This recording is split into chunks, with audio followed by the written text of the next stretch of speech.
नमस्कार। आज एक बार पुनः मैं आपके समक्ष प्रस्तुत हुआ हूँ ऑनलाइन क्लास में।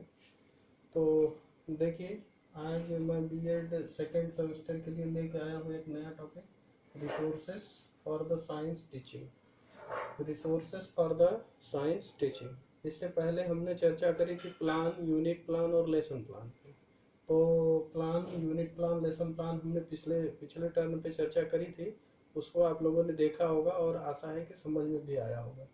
और आज हम बात करेंगे resources for the teaching, science teaching पर। रिसोर्सेज का मतलब होता है, रिसोर्सेज का मतलब क्या होगा यहाँ पे, तो ये साइंस टीचिंग के जो भी कच्चे पदार्थ आप कह लीजिए, या उनके लिए जो भी आवश्यक पदार्थ कह लीजिए, या उनके लिए जो भी टेक्निक्स कह लीजिए, या उनके लिए जो भी रिसोर्स कह लीजिए, या उनके लिए जो भी आप उनको क्या कह सकते हैं, संसाधन कह लीजिए।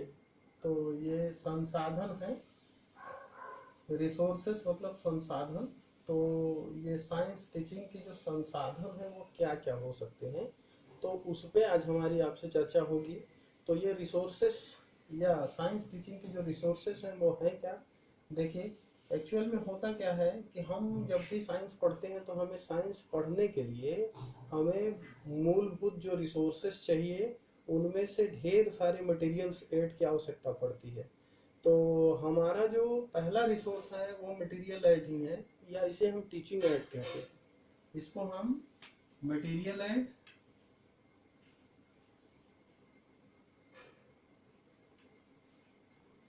इसको हम मटेरियल ऐड या टीचिंग ऐड भी कहते हैं। तो ये मटेरियल ऐड या टीचिंग ऐड क्या है, ये दो प्रकार के होते हैं। एक होते हैं इसेंशियल, एक होते हैं नॉन इसेंशियल या सपोर्टिव, जिसे हम एक को कहते हैं आवश्यक सामग्री, एक को कहते हैं सहायक सामग्री। तो सहायक सामग्री की चर्चा आप लोगों से पहले भी हो चुकी है, आवश्यक सामग्री की भी चर्चा हो चुकी है। तो सहायक सामग्री में क्या होता है, आवश्यक सामग्री में क्या होता है, देख लीजिए। जैसे हमने बताया था कि सहायक सामग्री में जब आप पढ़ाने जाते हैं तो सारी आवश्यक सामग्री में, तो यहाँ के लिए आपको चाक जरूरी है, डस्टर जरूरी है, ब्लैक बोर्ड जरूरी है, और पॉइंटर जरूरी है। ये सारी चीजें जो है, चाक, डस्टर, ब्लैक बोर्ड, पॉइंटर, ये सब क्या है, ये इसेंशियल आवश्यक सामग्री है। तो ये हमें हर हाल में टीचिंग में चाहिए ही चाहिए। यदि हम आधुनिक टीचिंग की बात कर लें तो आधुनिक टीचिंग में अब ब्लैक बोर्ड का स्थान ले लिया है किसने, टच स्क्रीन में। तो अब टच स्क्रीन का अगर हम जब प्रयोग करते हैं तो टच स्क्रीन में क्या आता है, टच स्क्रीन में हम क्या करते हैं, लाइट पेन का इस्तेमाल करते हैं, वहाँ चाक का इस्तेमाल नहीं करते। तो वहाँ लाइट पेन चाहिए, वहाँ पॉइंटर चाहिए। ये सारी चीजें क्या है, वहाँ पॉइंटर के स्थान पर क्या चाहिए, वो एक लाइट होती है जिससे हम क्या करते हैं, लेजर लाइट। तो लेजर लाइट से हम पॉइंटर का काम लेते हैं। तो ये यहाँ पे लेजर लाइट। तो अगर हम आधुनिक आधुनिक बोर्ड की बात करें या हम स्मार्ट कक्षाओं की बात करें तो यहाँ कंडीशन चेंज हो जाती है। अर्थात यहाँ चाक, डस्टर, और डस्टर तो बिल्कुल चाक डस्टर खत्म हो जाता है। ब्लैक बोर्ड का स्थान कौन ले लेता है, टच स्क्रीन या ग्रीन स्क्रीन या व्हाइट बोर्ड। तो ये चीजें होती हैं। और यहाँ अगर व्हाइट बोर्ड होता है तो आप मार्कर से यूज कर सकते हैं, जैसा कि आप देख रहे हैं। तो इस प्रकार से आप देखें कि ये इसेंशियल मटेरियल्स हैं या ये आवश्यक टीचिंग एड्स हैं। आवश्यक जो हमें आवश्यकता, ये रिसोर्स हैं हमारे साइंस टीचिंग के लिए। अगर ये साइंस टीचिंग क्या, ये सारे जो आवश्यक है ये सारे टीचिंग्स के लिए आवश्यक होते हैं। और बशर्ते कि अब उसका यूज कौन कितने हद तक करता है ये उस पर निर्भर करता है। अब सपोर्टिव टीचिंग एड्स हैं। तो सपोर्टिव टीचिंग एड्स क्या कहा जाते हैं, सपोर्टिव टीचिंग मतलब सहायक सामग्री। तो सहायक सामग्री में जब आप कोई अपना प्रकरण पढ़ा रहे हो और उस प्रकरण को विस्तार देने के लिए, उस जब आप क्या कर रहे हो, कोई अपना टॉपिक पढ़ा रहे हो और उस टॉपिक को विस्तार देने के लिए जो आप चार्ट यूज करते हैं, जो आप मॉडल यूज करते हैं,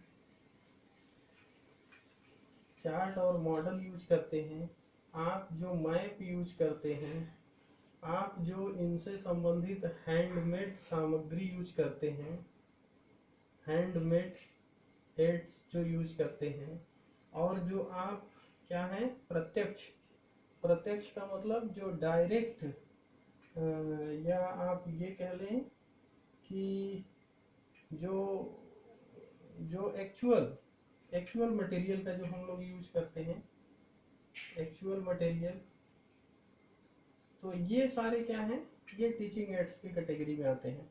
जैसे हम फल के बारे में पढ़ा रहे हैं तो एक्चुअल मटेरियल हम दिखाते हैं, अर्थात हम फल के बारे में पढ़ा रहे हैं तो सेब, अनार, मौसम्बी, संतरा जो भी हो, अगर उनको हम प्रत्यक्ष ले जाके बच्चों को दिखाएं तो वो भी एक प्रकार के टीचिंग एड्स होते हैं या सहायक सामग्री होती है। और उसी जगह अगर हम क्या करें, इनका हम क्या करें, चार्ट पे फिगर बना लें तो भी हम इसका मॉडल्स भी बना सकते हैं, अर्थात हम मिट्टी के और किसी चीज़ के काट करके हम क्या करते हैं, उनके मॉडल्स बना सकते हैं। हम मैप देखते हैं, यदि हम कोई ऐतिहासिक चीज़ बता रहे हैं तो उसको हम मैप के माध्यम से समझा सकते हैं। और हैंडमेड कोई भी टीचिंग एड्स हो सकता है जो कि हम बच्चों के सामने प्रस्तुत कर सकते हैं। तो इस प्रकार से हम देखते हैं कि जो रिसोर्सेज फॉर साइंस टीचिंग के हम देखते हैं कि जो सबसे पहला मूलभूत जो पहला मूलभूत रिसोर्स है वो क्या है, टीचिंग एड्स है। दूसरी बात है हैंड बुक, जिस पे हमने आपसे चर्चा करी थी टेक्स्ट बुक और हैंड बुक पे। तो यहाँ पे जो हैंड बुक्स होती हैं पतली पतली होती हैं, हैंड बुक्स मतलब जो आपको पढ़ने में सुविधाजनक हो। तो ये हैंड बुक्स की बहुत आवश्यकता होती है यहाँ पे। अगर आप टीचिंग एड्स कर रहे हैं तो आप अपने हैंड बुक्स में क्या करते हैं, या जिसे हम टीचिंग डायरी भी कहते हैं, तो उसमें क्या करते हैं कि उसमें अपने मोटे मोटे पॉइंटों को हम क्या करते हैं, लिख लेते हैं। और जो हमें पढ़ाना है, जो काठिन्य निवारण है, जो हमें बच्चों को बताना है, वो सारी चीज़ें हम लोग लिख लेते हैं और उसके अकॉर्डिंग हम बच्चों को फिर गाइड करते हैं। अब स्लाइड्स हैं, देखिए ये स्लाइड्स की बात कहाँ से आती है, प्रोजेक्टर से। एक तो स्लाइड्स होती हैं जो हम लोग माइक्रोस्कोप में देखते हैं, तो ये दो प्रकार की स्लाइड्स हैं, एक प्रोजेक्टर पे देखी जाती हैं और एक माइक्रोस्कोप में देखी जाती है। तो जो प्रोजेक्टर पे देखी जाने वाली हैं स्लाइड्स वो क्या कहलाती हैं, प्रोजेक्टर स्लाइड्स कहलाती हैं। और जो माइक्रोस्कोप पे देखी जाती हैं वो क्या कहलाती हैं, ग्लास स्लाइड्स कहलाती हैं। वो ग्लास स्लाइड्स कहलाती हैं। तो ये इस प्रकार से हम देखते हैं कि ये जो स्लाइड्स हैं ये हमारे लिए टीचिंग में कैसे सहायक है। देखिए हम कोई भी मटेरियल को क्या करते हैं, हम प्रोजेक्टर पे क्या करते हैं, स्लाइड्स के माध्यम से हम प्रोजेक्टर पर क्या करते हैं, स्लाइड्स पहले हम बना लेते हैं और उसको हम क्या करते हैं, प्रोजेक्टर पर रख करके बारी बारी हम क्या करते हैं, समझाते रहते हैं। या हम इन्हीं को कह लें कि हम स्लाइड्स बनाते हैं, जैसे पावर पॉइंट है, अगर कंप्यूटर में हम बनाते हैं तो वो पावर पॉइंट में स्लाइड्स बनती हैं और वो स्लाइड्स हम बारी बारी से क्या करते हैं, नीचे ऊपर कर करके हम बच्चों को मेन पॉइंट्स को डिस्कस करते रहते हैं। और माइक्रोस्कोप है तो माइक्रोस्कोप में जैसे माइक्रो ऑर्गेनिज्म होते हैं उनकी स्लाइड्स बनती है और वो स्लाइड्स क्या करते हैं, हम माइक्रोस्कोप से देख के उसका अध्ययन करते हैं और हम पता लगाते हैं कि इसमें दिए गए स्लाइड्स में कौन सा माइक्रो ऑर्गेनिज्म है। तो उसका हम प्रत्यक्ष देखते हैं, अर्थात वो प्रत्यक्ष का मतलब कि वो जिंदा तो नहीं होता, लेकिन ये है कि हम उसका प्रत्यक्ष चित्र देख लेते हैं कि आखिर इसमें कैसा होता है। तो ये है स्लाइड्स। और वर्क बुक तो जानते हैं आप, वर्क बुक होती है, वर्क बुक आपको जैसे जिसे हम प्रैक्टिस सेट भी कहते हैं। तो प्रैक्टिस सेट क्या होता है कि आप जैसे जो पढ़े हैं उससे संबंधित क्वेश्चनों से भरा हुआ एक पिटारा होता है, अर्थात उन क्वेश्चनों को आपको जो आपने चैप्टर पढ़ा है उसी से संबंधित वो वर्क बुक बनी होती है। अर्थात आपने अगर कक्षा 8 का पूरा सिलेबस पढ़ा, कक्षा 9 का 10 का जो भी सिलेबस आपने पढ़ा, उस पूरे सिलेबस के अकॉर्डिंग वर्क बुक तैयार की जाती है और आपके समक्ष दे दी जाती है। और वो ये किस पे डिपेंड करती है, सिलेबस के अकॉर्डिंग होती है। जो वर्क बुक होती है ये सिलेबस के अकॉर्डिंग होती है और ये सिलेबस के अकॉर्डिंग में क्या करता है, सिलेबस के अकॉर्डिंग ये जो वर्क बुक होती है ये सिलेबस के अकॉर्डिंग चलती है, और ये सिलेबस जितना आपने कंप्लीट कराया है उसके अकॉर्डिंग वर्क बुक बना दी जाती है। अर्थात जितना लेसन आपने पढ़ाया है वो पूरे लेसन की समरी निकाल के उसके आधार पर क्वेश्चन तैयार करके एक वर्क बुक में भर दिया जाता है। 1 set, 2 set, 4 set, 5 set, 6 set, 8 set, 10 set, जितने भी हो वो सेट तैयार करके आपको दे दिया जाता है कि इस वर्क बुक को आप कंप्लीट करिए। तो ये हो गए। अब आगे हैं फिल्म स्ट्रिप्स। देखिए ये एक नई विधा है, ऑडियो विजुअल ऐड है ये। फिल्म स्ट्रिप्स क्या है ये? एक क्या इसको कहते हैं, फिल्म स्ट्रिप्स को कहते हैं आप ऐसे कह लीजिए फिल्म पट्टी होती है ये। इस पर जैसे चित्र, जैसे पहले आप लोग बायोस्कोप देखते रहे होंगे तो उस टाइप से रहते हैं। इसमें टीचिंग मटेरियल, जैसे बायोस्कोप में क्या था कि चित्र लगाए रहते थे, जैसे हीरो के, हीरोइंस के, और आपके आदर्श जो होते हैं उनके। तो उस प्रकार से उसमें लोग देखते थे, नाच गाने वाले सीन होते थे, और उसमें लोग ऐसे चला के देखिए, एक तरफ से वो चलाता रहता था, दूसरी तरफ से फिगर जाता रहता था, तो गाना बजता रहता, देखते थे उसको। तो वो फिल्म स्ट्रिप्स उसी टाइप से होती है जिस पर हम टीचिंग से संबंधित चीजें या अपने सब्जेक्ट से संबंधित चीजें उस पर होती हैं, और एक तरफ से वो घूमता रहता है और हम एक तरफ से उन चीजों को देखते रहते हैं। तो ये फिल्म स्ट्रिप्स एकदम ठीक पर्दे पर चलने वाले सिनेमे की तरह है, और जहाँ पे हमारे आपके पढ़ाई से संबंधित चीजें उस पे बनी होती है। लेबोरेटरी, अब देखिए अब लेबोरेटरी भी 3 प्रकार की होती है। जो लेबोरेटरी है वो 3 प्रकार की, एक फिजिक्स के लिए अलग होती है, एक केमिस्ट्री के लिए अलग होती है, और एक बायोलॉजी के लिए अलग होती है। ये 3 प्रकार की होती हैं। अब जैसे फिजिक्स की है, तो फिजिक्स में जो लेबोरेटरी है उसके लिए जो आवश्यक चीजें होंगी, उसमें जैसे हो गया प्रिज्म हो गया, उसमें जैसे अमीटर हो गया, उसमें जैसे लैक्लांसे सेल हो गया, लैक्लांसे सेल हो गया, उसमें जैसे बैरोमीटर हो गया, इसमें जैसे हाइग्रोमीटर हो गया, है ना। और ये इस प्रकार से, और डिफरेंट टाइप की सेल्स होती हैं जो जिसे हम बैटरी कहते हैं।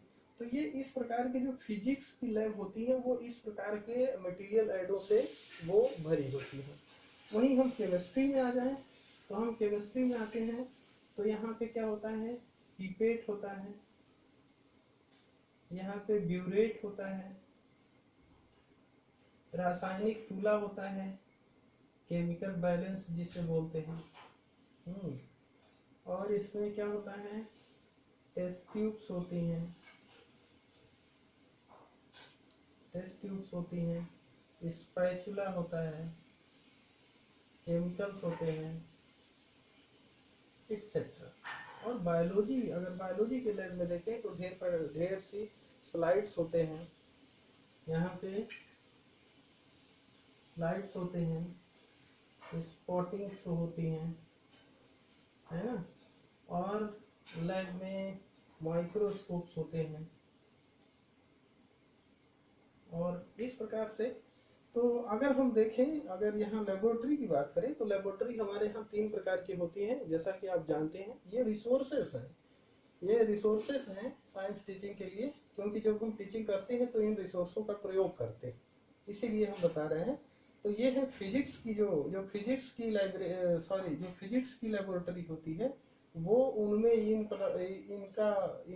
आवश्यक जो इंस्ट्रूमेंट है उनकी आवश्यकता होती है, और ये केमिस्ट्री है, इनमें आवश्यक इंस्ट्रूमेंट की आवश्यकता होती है, और ये बायोलॉजी है, इसमें आवश्यक इंस्ट्रूमेंट की आवश्यकता होती है। और साइंस में कहीं कहीं पे देखिए साइंस क्लब बनाए गए होते हैं, जिसमें साइंस क्लब में विभिन्न प्रकार के साइंटिफिक तरीके की वस्तुएं बनाई गई होती हैं, बच्चे जाके वहाँ प्रॉब्लम सॉल्व करते हैं।